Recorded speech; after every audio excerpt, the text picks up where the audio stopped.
Isasagutin lang akong question ngayon. May nagtanong sa akin, nasa security guard ka pa din ba? Wala na po ako sa security guard. Sa mahabang panahon po, hindi ko na po kaya doon.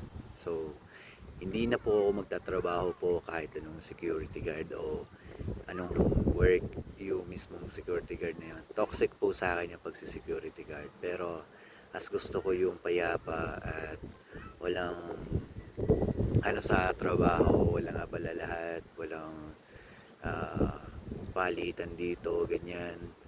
Kung may karelyebo ko pa ganyan. Hindi na po, ayoko na po mag security guard dahil po pangit po siyang trabaho sa Pilipinas po. Pang ano lang po siya talaga, sa mga high school graduate lang po talaga siya.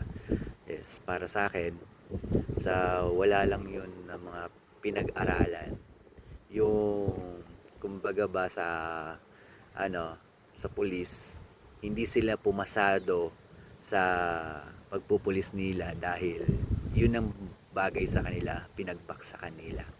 Para sa akin, hindi bagay sa akin ang trabaho na yun. Para is tanungin pa sa akin kung andun pa ako sa security guard na yung time na yun. Pero is sabi ko, wala na po ako, iba na po ako yung trabaho ko.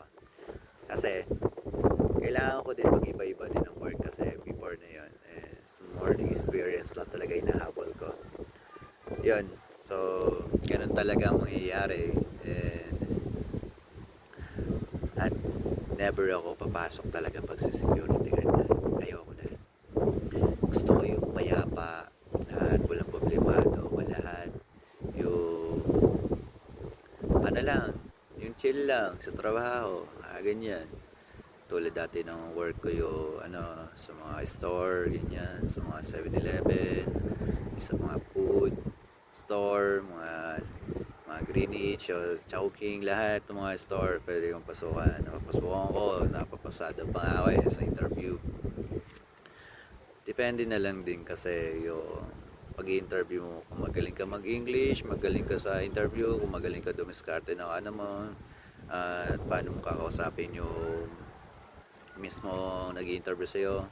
Ayun, sana marami pang goods na tao na higing talaga sa pagtatrabaho talaga. Pero never na ako mag-apply ng security guard.